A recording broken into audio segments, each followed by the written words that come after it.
UNICAMP's work on wastewater treatment in rural communities is the title of our next presentation, brought by Professor Adriano Tonetti from University of Campinas. Thank you, Professor. Ladies and gentlemen, welcome him. Boa tarde a todos. Eu vou falar sobre um projeto que está sendo desenvolvido lá na Unicamp, na Faculdade de Engenharia Civil, dentro do Departamento de Saneamento e Ambiente, que mudou de nome, mas continua atuando na área ambiental dentro da engenharia civil. E é um projeto que já dura 3 ou 4 anos, que envolve, tem o apoio da Unicamp e com o objetivo de fazer extensão, ou seja, envolver os alunos da faculdade em um projeto externo da faculdade, ou seja, que envolva uma comunidade rural, no meu caso, uma comunidade rural do município de Campinas. E, no caso, a base de onde a gente começou foi essa norma brasileira. Ela discute como você pode fazer o tratamento de esgotos, de efluentes, que são gerados dentro de uma comunidade, pequena comunidade, ou numa área unifamiliar. E essa tecnologia, ela segue, basicamente, o que é dado nos Estados Unidos ou na Europa, ou seja, um tanque séptico seguido por um pós-tratamento. Então, a gente, aqui no Brasil, tem alguns dimensionamentos um pouco diferentes de alguns locais dos Estados Unidos, ou da Inglaterra, ou da Europa, mas, no geral, acaba sendo tecnologias muito próximas do que é feito em outros países. Mas só que a gente começou a se questionar, será que são corretas, são adequadas essas tecnologias? Será que não há outras possibilidades, por exemplo, de separar a urina, utilizar banheiro seco, ou bacia de evapotranspiração, uma tecnologia que é utilizada na permacultura, ou separar água cinza. Então, a gente quis trabalhar com essa norma, buscar formas diferentes de atuar com esse efluente e envolver a comunidade. Esse que era o grande ponto nosso. E aí, como que a gente vai envolver essa comunidade? E envolver os alunos também da engenharia civil. A grande questão das tecnologias é como aplicá-las. Eu sempre falo, às vezes, para os alunos lá que eu trabalho, que tem muita gente que acha que implantar tecnologia no meio rural ou em áreas descentralizadas, basta eu ir, faço um trabalho com a comunidade, instalo o sistema, e depois de uma semana eu vou embora para minha casa e esqueço que um dia eu fiz aquilo, achando que eu já cumpri minha função na Terra e estou me garantindo com Deus, né? Fiz minha boa ação aqui no planeta. E não é bem por aí. A comunidade, normalmente, normalmente não. Para que essa tecnologia seja sustentável, tanto econômica como ambientalmente e socialmente, ela tem que se manter, tem que perdurar aquilo. E a grande questão era como fazer isso aí perdurar, durar por mais tempo e a própria comunidade encampar aquilo. E aí esse projeto foi desenvolvido no município de Campinas, onde está instalada a Universidade de Campinas, numa área rural. Ela esse traçado amarelo aí que vocês estão vendo, no meio dessa área está localizada a comunidade Pedra Branca, em Campinas. Ela sofre uma grande pressão urbana, como vocês podem ver aí.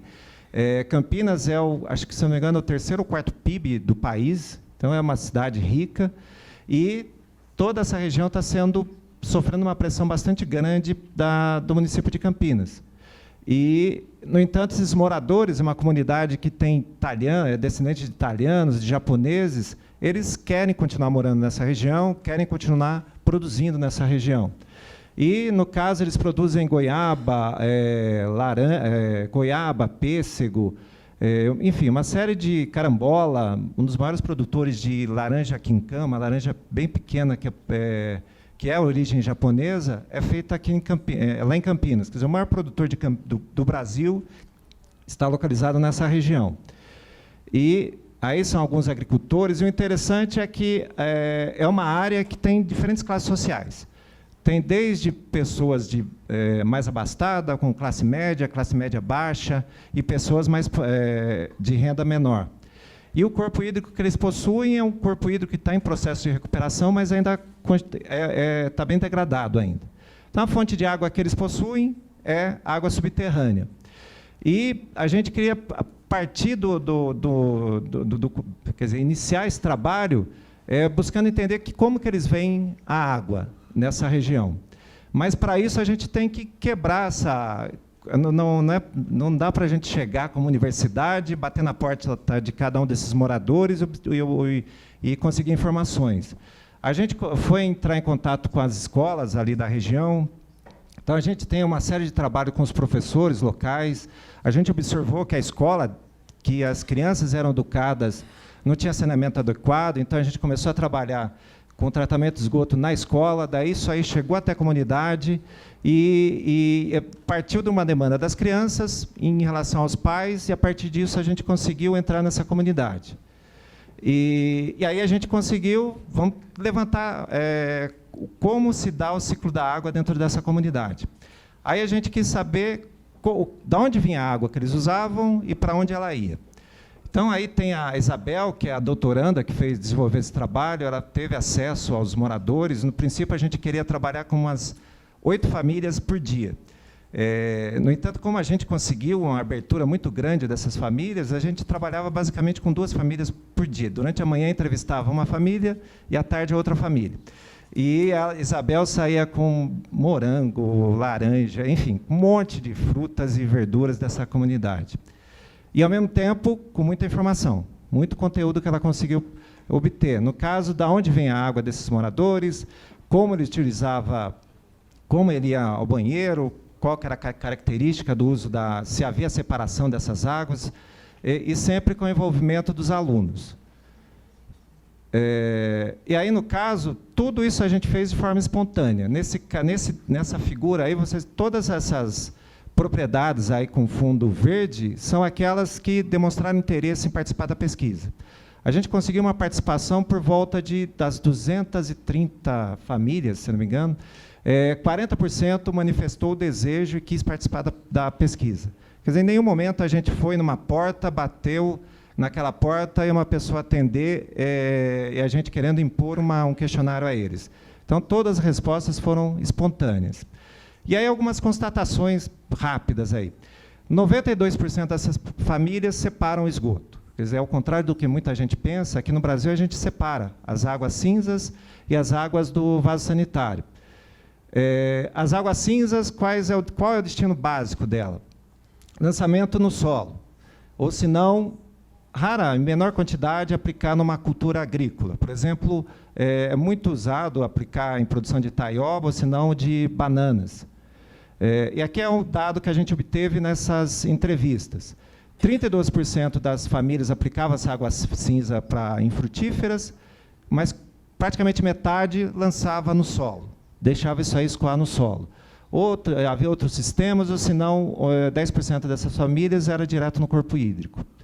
E aí vinha outra questão. O que é feito com o vaso sanitário? A água que a gente dá descarga no vaso sanitário. No caso dessa área rural de Campinas, é importante sempre destacar. Campinas, uma das cidades mais industrializadas do país. Na área rural, quer dizer, uma cidade rica, mas 80% ainda usa fossa rudimentar. Aí lançamento in natura, outros sistemas, e 2% apenas tanque séptico. Aí a gente fez um comparativo com o dado censitário, quer dizer, um dado oficial do Brasil. No Brasil, o IBGE fez o levantamento e afirma que 50% usa fossa rudimentar. Isso é pensando no país todo. No entanto, a gente constatou que é 80%. Por que talvez essa grande diferença de dados? Uma questão, um item pelo fato de ser uma cidade, ser um caso específico. Mas outro é que, normalmente, o recenseador, a pessoa que vai fazer a pergunta, ela não sabe o que é fossa rudimentar, e o morador que está sendo questionado pelo censo oficial do país não sabe o que é fossa rudimentar. Então, é um achismo dos dois lados. Quer dizer, existe esse dado, mas talvez não seja um dado tão confiável. E, no nosso caso, 80%, a doutoranda, a Isabel, ela foi no local, identificou o que realmente era aquilo. E, para quem não sabe, o que é uma fossa rudimentar? É basicamente um buraco escavado no solo, onde eu lanço os dejetos. Lembrando, os dejetos do vaso sanitário. Aqui é uma fossa que a gente abriu para observar o que estava lá dentro. Mas ela é recoberta, tem uma laje em cima, ou se não, em concreto, em telhas, enfim. mas é um buraco onde eu lanço meus dejetos. Por exemplo, aqui nesse caso, é uma casa que a gente trabalhou. No fundo da casa da pessoa tinha essa fossa e, nesse caso específico, ela tampou simplesmente com telhas. Então, tem uma série de problemas aí.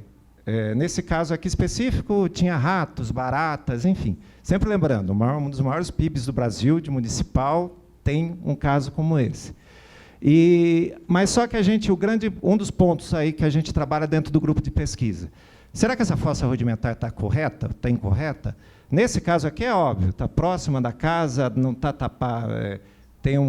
não está devidamente vedada, tudo isso aí é um problema. Mas será que sempre está errada?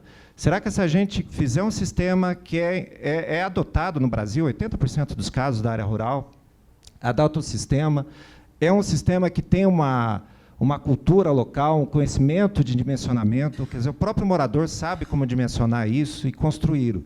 Mas só que ele não sabe qual que é a profundidade que eu tenho que manter em relação ao lençol freático, o tipo de solo que eu vou trabalhar. Eles trabalham muito normalmente tem um poceiro e um fosseiro, quer dizer, uma pessoa que é capacitada a fazer fossa. Aí, nesse caso, o que nós da Unicamp estamos trabalhando? Como gerar uma norma, gerar uma forma construtiva desse sistema que seja respeite o ambiente e que também respeite a questão de saúde pública. E também um outro aspecto, será que isso aí gera lodo? Será que eu preciso tirar esse lodo de tempos em tempos? O que fazer com esse lodo? Então, a gente tem alguns trabalhos sendo desenvolvidos. Mas, se essa tecnologia, mesmo normatizada, estiver inadequada, o que a gente pode fazer de forma alternativa? Mas sempre lembrando, a comunidade incorporando isso de forma natural, ela participando da construção, executando e mantendo isso. A Isabel, aquela que está falando ali na frente, ela foi discutir com essa comunidade, sempre envolvendo esses moradores. Foi discutir com eles quais seriam as possíveis alternativas, apresentou algumas alternativas e esses moradores tomavam decisão. Qual que era a tecnologia que era melhor para cada um deles assumirem. Então, tem toda uma explicação do que estava ocorrendo. É algo interessante, que a gente participou. Como que a gente vai demonstrar para esses moradores que, de repente, aquela água que o avô dele bebeu, que o pai dele bebeu, que ele bebe há 40, 50 anos, tem algum problema? Sabe quanto a coliformes? Eles sabiam que era um problema lá de contaminação de fossa. Mas, na visão deles, coliforme aquece a água, resolveu. Mas e nitrato?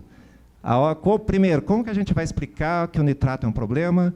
E, no caso, tinham locais, o limite no Brasil e no mundo é 10 miligramas de nitrogênio na forma de nitrato na água potável. Tinha locais com 200 de nitrogênio.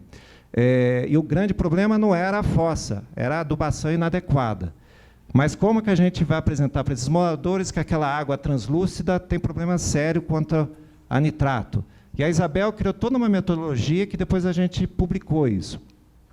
Então, em todas as situações, adesão livre, espontânea, esclarecida, eles eram conscientes da tecnologia que iam adotar e do como eles tinham que manter aquilo.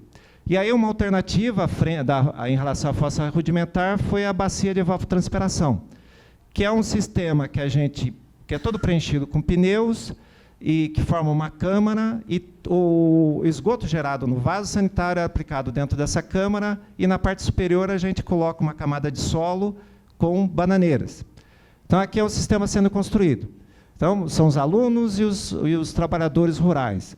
O esgoto do vaso sanitário entra no meio dessa coluna aí de pneus e ela é envolvida com entulho, quer dizer, no caso nosso lá tinha uma das casas estava em reforma, a gente pegou aquele entulho, aplicou sobre os pneus, aí uma camada bem pequena de brita, areia, solo e plantamos bananeira.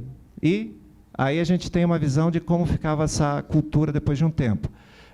Então, todo o esgoto do vaso sanitário vai para esse sistema aí de evapotranspiração.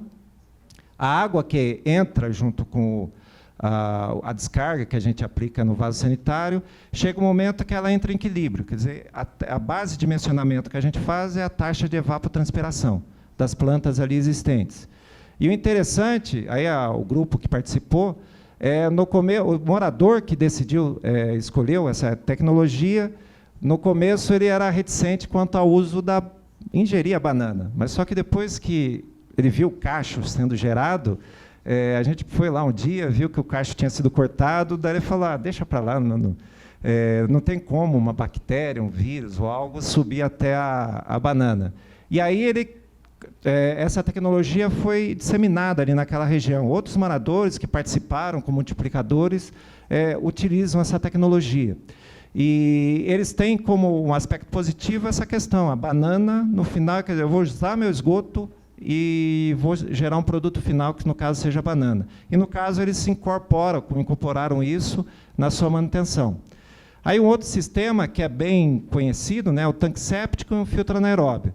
Nesse caso, essa família ela juntava as águas. Era uma das poucas que faziam isso. Então, juntava água cinza e a água do vaso sanitário. Aí a gente usou o sistema tradicional, tanque séptico, filtro anaeróbio, mas só que, na sequência, a gente infiltrava isso numa vala de infiltração. E, no caso, a nossa vala, nesse local tinha muito bambu, a gente usou bambu na vala de infiltração, e no filtro anaeróbio a gente usou casca de coco verde, quer dizer, um material para ser suporte para os micro-organismos. Do mesmo modo, aí tem todos os alunos que participaram e aí os operários e proprietários rurais daquela região. Mas aí o que a gente quer trabalhar nesse caso aí, dessa pesquisa específica? Vai gerar lodo isso aí, daqui a 1 ano, 2 anos, a gente vai precisar remover o lodo. Como a gente vai remover isso? Que, no caso, uma forma seria isso, um caminhão limpa-fossa. Mas será que numa área rural sempre vai ter acesso a esse caminhão limpa-fossa? Aí, o que fazer com esse lodo? Como descartá-lo adequadamente? Sempre lembrando, a questão ambiental e saúde pública. Da bacia de evapotranspiração, sempre um questionamento que há, é segura essa banana? Então, a gente quer fazer todo um trabalho de pesquisa quanto ao uso da banana e também quanto a fármacos. Será que ser algum desses compostos, e no caso, essa família que adotou a bacia de evapotranspiração, que tem o uso de um dado fármaco. A gente quer avaliar o que acontece com esse fármaco no local. E todo esse trabalho, como eu disse, é de extensão. A gente criou um site, o Saneamento Rural, que está tendo uma disseminação bem interessante. A gente gerou cartilhas, que também estão sendo disseminadas, 4 vídeos. E aí até a gente está trabalhando numa pesquisa com o pessoal da pedagogia, a questão da visualização, que todos eles foram lançados ao mesmo tempo. Quer dizer, os 4 vídeos ao mesmo tempo tiveram a mesma divulgação, porém aquele de bacia de evapotranspiração está tendo uma disseminação que são 170 mil, até ontem eu acessei, não são mais 44 mil, 170 mil visualizações, que a gente expõe como é feito, como é executado, deve ser construído esse sistema. E a gente quer entender, que a comunidade rural do Brasil vê com bons olhos essa tecnologia. E a gente quer entender por que isso está acontecendo e tentar favorecê-la também. A gente gerou um livro, fruto de todo esse trabalho, que está tudo disponível gratuitamente nessa página aí. Então, obrigado. Só 3 minutos.